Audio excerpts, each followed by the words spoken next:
welcome back to another video, an update on our BMW M Coupe. You have seen this car on the channel before. It's a car that myself and Bilal owned around 15 years ago, and we wanted another one for a long time, and we were able to purchase this last year. When you saw that video, it did already have a set of BBS LMs on it, and as you can see, they are off the car at the moment, sitting on the floor. And the reason for that is there's not much content on the M Coupe because of the age of it. YouTube wasn't a massive thing back then, so we thought we'd show the transformation. Not only are we putting the wheels back on the car, we are also fitting a set of H&R Coilovers. Now, the car did have a combination of Bilstein B8 dampers and H&R springs on the car, but I wasn't quite happy with the way the car was sitting. I wanted it a little bit lower. In terms of ride and handling, that Bilstein H&R setup is really good. This is just to get us to the ride height that we want. So the BBS LMs I have in front of me are 18.5 front ET30 and 1810 ET15 on the rear. As you can see, the rears have got a really nice dish on them. They're 265 on the rear and 225 on the front. And of course, we are running Michelin tires because they are our favorite on BMWs and almost any car that we run. So we'll take a quick look at the coilovers. So the rear setup on this is the rear spring separately with the height adjusters. So this is the front setup, so a traditional coilover with the spring over the damper and the adjuster here.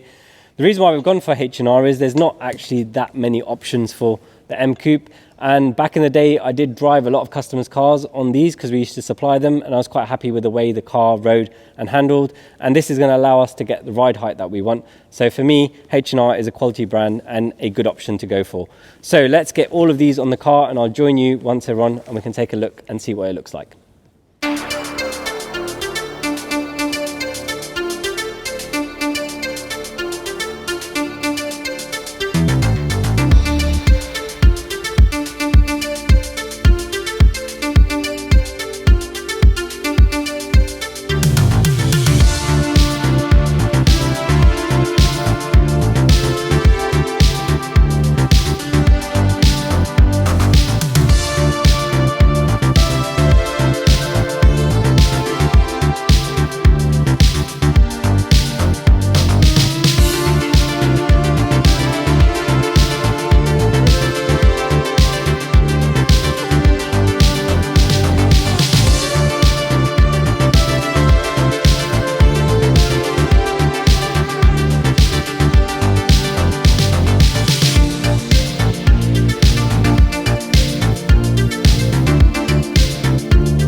Coilovers and wheels are now on, and I think you'll agree with me that this looks absolutely stunning. There is absolutely nothing wrong with the Star 40 wheels. I think they really suit the car, but myself and Bilal have a thing for BBS LMs on these M Coupes. As you know, we did both own separate ones around 13 years ago, and we always wanted BBS LMs, but we couldn't afford them at the time. So when we bought this car, we knew that is the wheel that we wanted.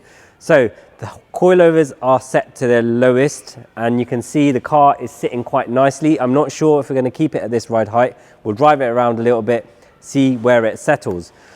When we had these wheels on before, we noticed that there was very little distance between the top of the tyre and the arches. So to get a little bit of negative camber, we've swapped the top mounts round. I think that might be a bit too much, looks a bit stancy. So we'll see how it goes when we raise the suspension up, and if it doesn't get to where we want it to, maybe we'll get some adjustable top mounts. The rear of the car sits absolutely perfectly. I'm really happy with the offsets of the wheels, really fills the arches and completes the look for me on this car in terms of the wheels. So we're going to take this car out for a drive, give you some visuals, see what it looks like when it's rolling. Out on one of our favourite B roads, see how it rides and drives. So considering how low we've got the coilovers on the lowest setting, it actually rides quite nicely. Turning has definitely been improved because of the negative camber, which may be a bit too much, but we'll see how it goes. But compared to the Bilstein and the H&R combination, I would say it's a little bit stiffer, but still perfectly acceptable. And considering this car is going to be like an occasional drive for us, that's more than livable. Back in the day, we probably would have been dailying these, so comfort was a bit more important. But no, it feels good. I think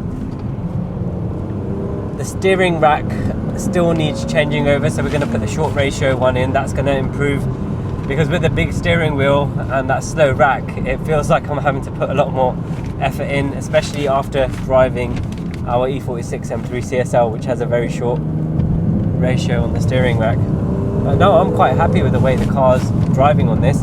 And for me, with the M Coupe, I really don't like the standard ride height. They just sit too high, and when you lower them, it just completely changes the look. It looks a lot sleeker and much more sporty, in my opinion. When I used to have my Arctic Silver one back in the day, it was lowered on Schnitzer suspension. When I used to rock up to meets and there were standard cars there, it would just look completely different. And I think if you had one, you would be very tempted to lower the car just to get that aesthetic. But this ride height, the combination of this wheel and this offset, for me, it's just killer. I really like it. May raise the suspension up a little bit for practicality. I have to see how it's going to manage over my drive on the rare occasions I take it home, or over speed bumps. But overall, I'm really happy with the way this car looks, and it's getting to the vision I had for this car and what I always wanted to do to my Arctic Silver version around 13 years ago.